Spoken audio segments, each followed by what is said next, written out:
야고보서 5장 1절에서 11절까지 말씀입니다. 야고보서 5장 1절에서 11절입니다. 한 절씩 교독하면서 보겠습니다. 들으라 부한 자들아, 너희에게 이 말 고생으로 말미암아 울고 통곡하라. 너희 재물은 썩었고 너희 옷은 좀 먹었으며 너희 금과 은은 녹이 슬었으니 이 녹이 너희에게 증거가 되며 불같이 너희 살을 먹으리라. 너희가 말세의 재물을 쌓았도다. 보라 너희 밭에서 추수한 주지 아니한 싹이 소리를 지르며 그 추수한 자의 우는 소리가 만민의 귀에게 들려옵니다. 너희가 땅에서 사치하고 방종하여 살게 날에 너희 마음을 살찌게 하였도다. 너희는 의인을 정죄하고 죽였으나 그는 너희에게 대항하지 아니하였느니라. 그러므로 형제들아, 주께서 강림하시기까지 길이 참으라. 보라 농부가 땅에서 나는 귀한 열매를 바라고 길이 참아 이른 비와 늦은 비를 기다리나니 너희도 길이 참고 마음을 굳건하게 하라. 주의 강림이 가까우니라. 형제들아, 서로 원망하지 말라. 그리하여야 심판을 면하리라. 보라 심판주가 문 밖에 서 계시니라. 형제들아, 주의 이름으로 말한 선지자들을 고난과 오랜 천문의 분으로 삼으라. 같이요. 보라 인내하는 자를 우리가 복되다 하나니 너희가 욥의 인내를 들었고 주께서 주신 결말을 보았거니와 주는 가장 자비하시고 긍휼히 여기시는 이시니라. 아멘. 야고보서는 우리 인생 살면서 아주 중요한 몇 가지 원칙과 그것과 맺는 관계에 대해서 이야기를 하고 있죠. 좀 더 쉽게 말씀을 드리면 우리 안에 참다운 믿음, 진짜 진리가 들어오게 되면 우리의 말이 변한다 그랬습니다. 뭐 변화자가 아니라 물론 그런 어떤 우리의 소정의 일부 의지가 필요한 것도 사실이지만 성령께서 우리의 마음과 혀를 자꾸 수정해 나가세요. 야, 너 그거 아니야. 그거 아니야.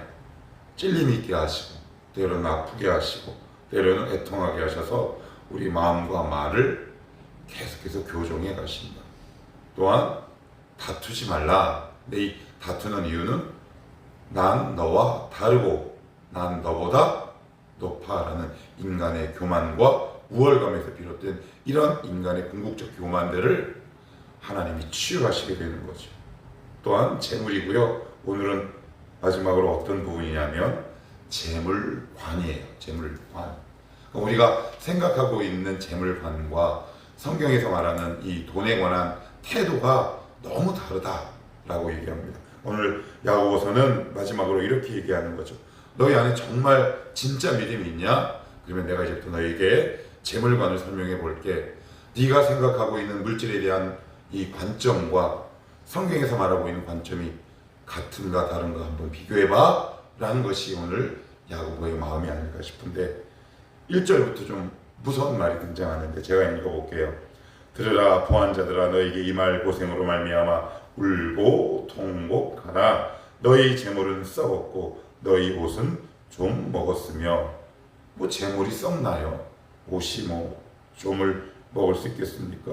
3절에 보시면 너희 금과 은은 녹이 슬었으니. 이게 좀 틀린 표현이에요. 과학적인 표현으로는. 은은 일부분 쓸 수 있는데 금은 녹이 안 씁니다. 금이 녹슬었다는 얘기 들어보셨나요? 금은 녹이 안 슬어요. 그런데 야고보 기자는 금이 녹이 쓴다라는, 이게 물론 과학적 지식을 근거로 해서 한 얘기가 아니겠죠.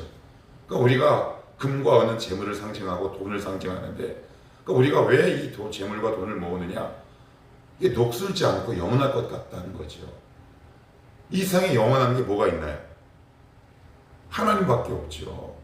그러니까 왜 부자들에 대해서 경고를 하냐면 너희의 하나님은 돈이다. 그러니 너희가 갖고 있는 재물은 썩을 것이다 라고 굉장히 무서운 말씀을 선포하고 있는 거죠. 그럼 그들이 왜 쌓느냐? 여기 보시면 너희가 말세에 재물을 쌓았다. 여러분 혹시 이런 TV 프로그램 본 적 있으십니까?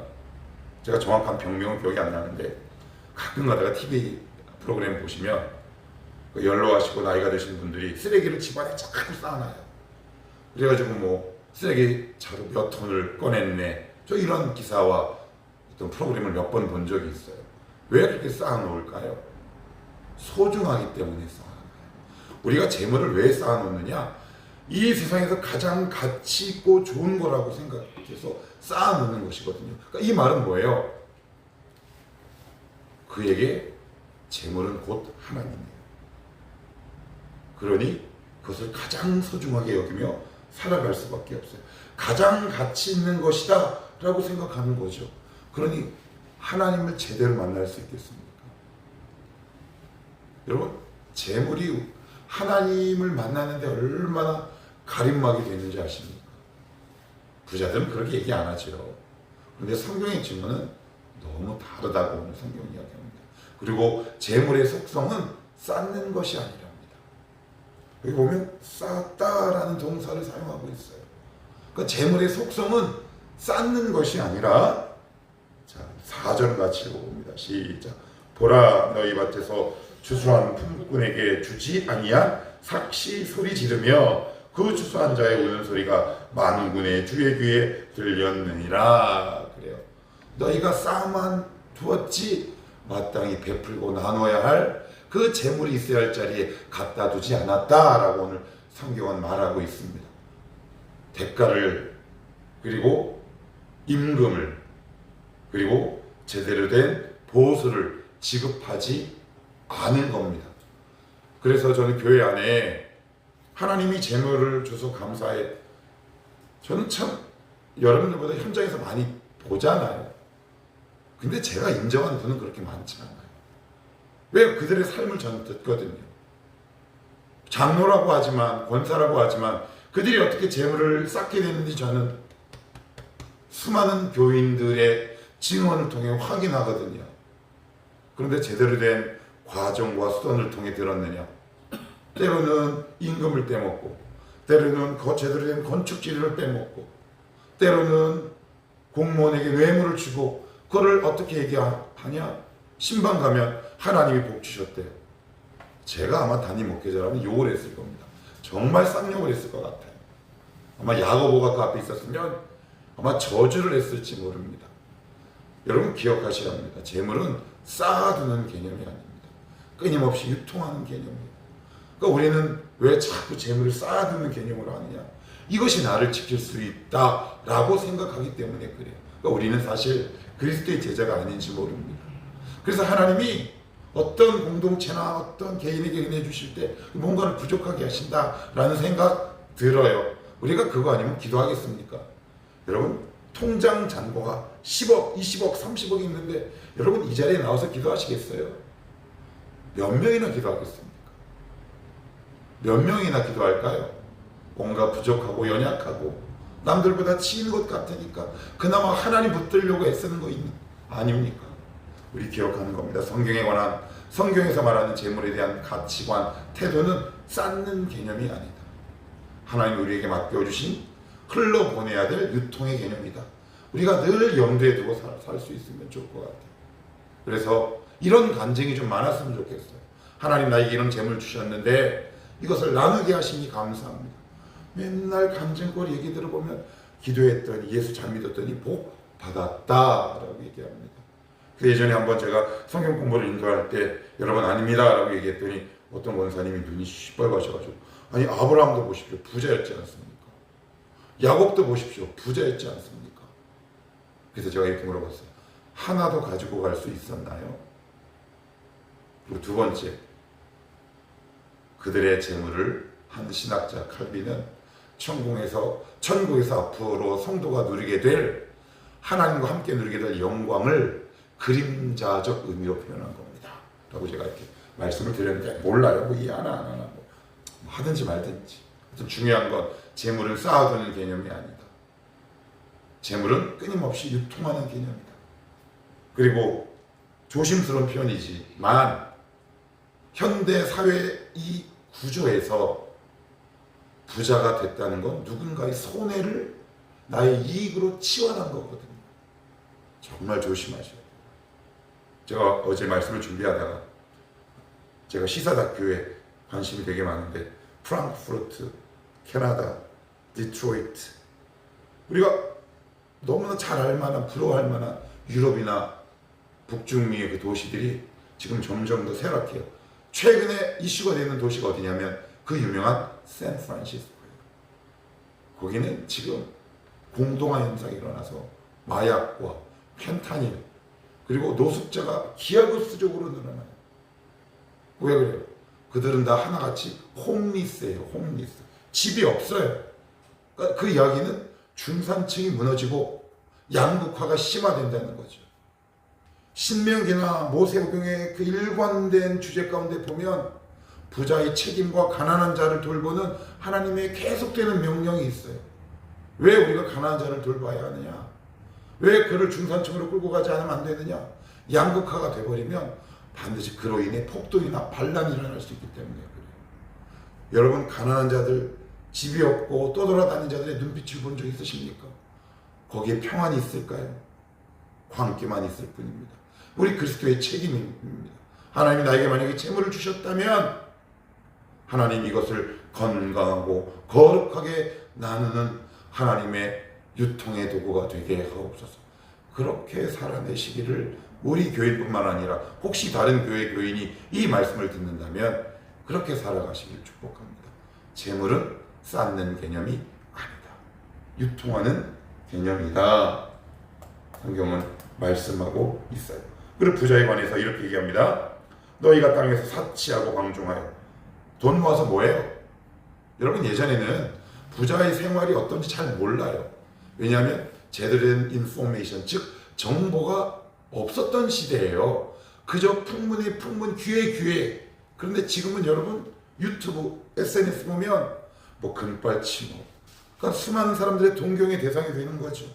그러니까 그들의 무엇을 보고 우리가 이렇게 동경이 되나요? 사치와 방종이죠.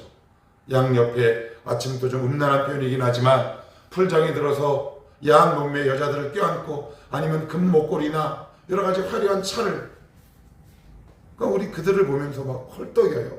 아, 얼마나 허탐한지 모릅니다. 우리의 눈과 귀를 제대로 지키지 않으면 우리는 끊임없이 그들의 노예요, 돈의 노예로 전락할 수밖에 없죠. 돈을 모으는 궁극적 목적이 뭐예요? 뭐라고 성경은 얘기합니까? 사치하고 방종이랍니다. 여러분, 곰곰이 생각해 보십시오. 왜 이렇게 돈을 악착같이 모으려고 하는가? 난 너와 달라. 그리고 그 돈을 갖고, 재물을 갖고 사치하고 방종하고 싶은가? 물론 너무 어려운 가난이라면 그 말이 호소력 있게 다가오지 않겠지만, 내가 만약에 어떤 적정선이 있음에도 불구하고 끊임없이 재물에 대한 탐욕이 있다면 정말 말씀으로 예리하게 도려내셔야 합니다. 그렇지 않으면 하나님을 끊임없이 사랑하고 섬길 수 없지요. 그런데 거기서 그들의 태도가 놀랍지요. 살육의 날에 너희 마음을 살찌게 하였도다. 이게 무슨 말일까요? 죽는 줄도 모르고 라는 뜻이에요. 죽는 줄도 모르고 그 재물을 끊임없이 키워왔대요. 뭐 특정의 인을 예를 드는 건 조심스럽긴 하지만 그 애플의 공동 창업주 스티브 잡스가 어느 날 허무하게 암으로 떠나버리지 않았습니까? 정말 여러분들이 제대로 된 그리스도인이시라면 하나님을 재물 위에 두십시오. 그래야 우리 인생이 복됩니다. 뭐 그렇게 안 하시겠지만 그렇게 안 하실 겁니다. 안타깝지. 근데 그들의 특징은 뭐다? 사치하고 방종하고, 그리고 언제 죽을지 모르고 내일 당장 죽을지 모르는데 그 돈이라는 고리에 빠져, 그 늪에 빠져 사치와 방종으로 그의 인생을 마감했다라고 오늘 성경은 날카롭게 경종을 울리고 있다라고 말합니다. 그리고 나서는 뭐라고 얘기합니까? 너희는 의인을 정죄하고 죽였으나. 이게 무슨 말이에요? 그들이 이 재물을 쌓은 건 수많은 의인들의 피가 모아졌다라고 성경은 이야기합니다. 동서고금을 막론하고 다 그렇진 않지만 많은 경우에 있어서 의인들의 피를 갈아 넣은 거 아닙니까? 노동자들의 피를 갈아 넣은 거잖아요. 그지요? 직원들의 피를 갈아 넣은 거잖아요. 얼마 전에 제가 본 기사 중에 가장 아름다운 기사는 폐지를 처리하고 하는 사장님인데 일당이 어마어마하게 세더라고요. 그랬더니 물어봤어요. 안 와서. 왜 이렇게? 저는 한국이 이 더럽고 힘든 일에 대한 가치를 알아주었으면 좋겠다. 그래서 저는 다른 곳보다 임금을 많이 준다. 근데 너무 많이 주는 거 아닙니까? 그랬더니 이들은 이럴 만한 가치가 있다. 뭐 제가 예수 믿는지 안 믿는지 모르겠는데 이상하게 교회 다니는 사람은 더 째째하더라. 여기까지만 합시다. 자 7절 그러므로 형제들아 주께서 강림하시기까지 길이 참으라. 보라 농부가 땅에서 나는 귀한 열매를 바라고 길이 참아 이른 비와 늦은 비를 기다리나니. 그래요. 이게 무슨 얘기일까요? 가난 때문에 아니면 부자가 되지 못한 사람들을 하는 얘기입니다. 그러므로라는 얘기는 이 앞에 있는 본문과 연결되어 있다는 말이겠죠.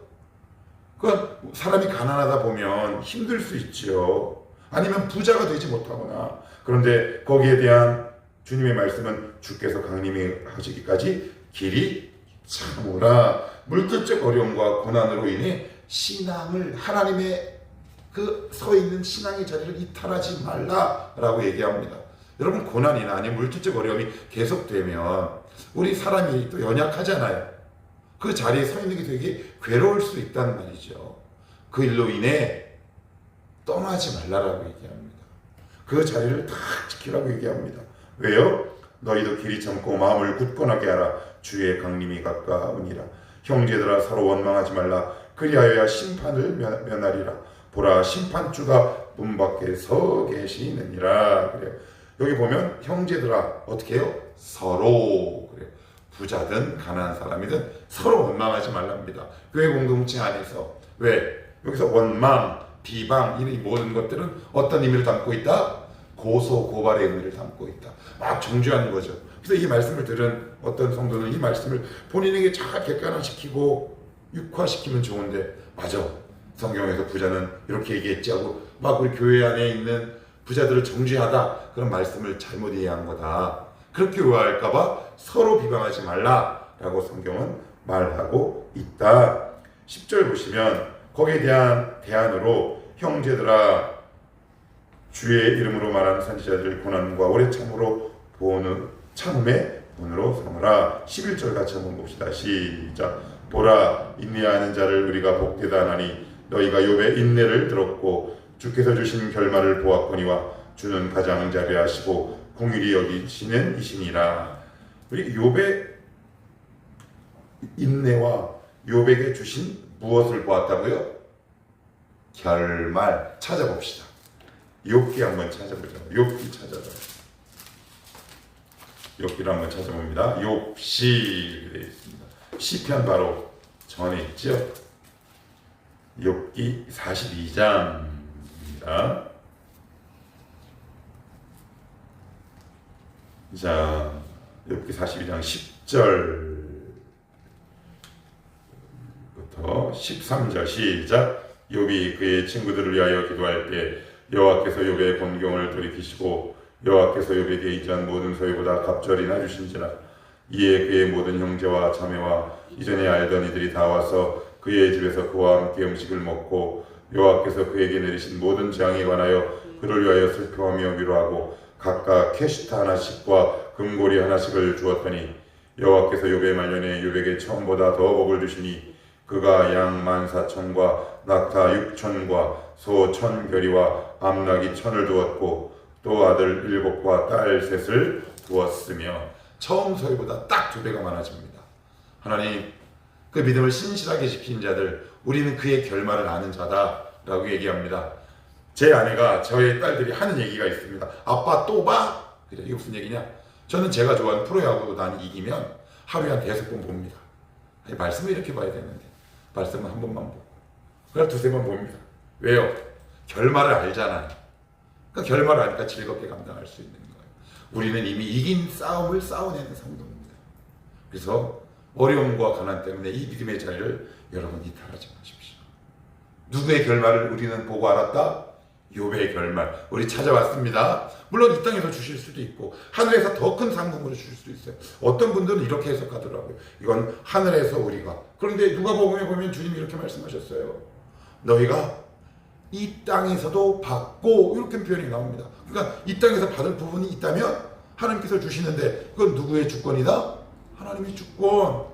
이 땅에서 필요하면 하나님께서 얼마든지 주실 수도 있다. 중요한 건 하나님의 주권에 맡기고 돈 없다고 신앙의 길을 이탈하지도 말고 부자 원망하지도 말고 그들의 쌓고 있는 재물에 너희 마음을 빼앗기지 마라.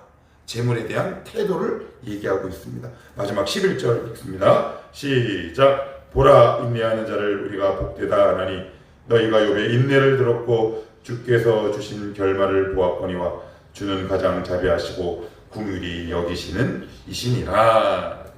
아멘. 다시 반복해요. 우리는 이미 이 경기가 어떻게 됐는지 알아요, 몰라요? 알아요. 그래서 여러분 이 희망을 가지셔야 돼요. 이 희망을 갖고 있는 사람의 특징이 뭔가요? 결말을 알아. 여러분, 내가 지금 경기를 딱 보러 갔어. 근데 나는 이미 이 경기의 결과를 알아. 그러면 지금 만약에 9회 말이야, 투아웃이야. 근데 10대5로 지고 있어. 그럼 어떡하나요? 뭘 어떻게 해요? 감사하죠. 우리는 감사만 남은 사람입니다. 왜요? 결말과 결과를 알고 있기 때문에 그렇습니다. 하나님 감사합니다. 쪼실 이유 없어요. 하나님, 오늘도 우리를 이기게 하신 그 하나님의 능력으로 오늘도 감사와 기쁨의 하루를 살게 하옵소서. 하나님, 재물관을 바꾸게 하옵소서. 재물에 대한 태도와 인식이 온전히 바뀌게 하옵소서. 쌓아두며 평생을 살다가 녹이 슬고 죽지 않게 하시고 녹슬기 전에 끊임없이 누군가를 위해, 우리 교회 공동체를 위해, 아니면 어려운 자를 위해 물질을 유통하는 거룩한 자가 되게 하옵소서. 이렇게 살아가는 저와 여러분이 되시기를 축복합니다. 기도합시다.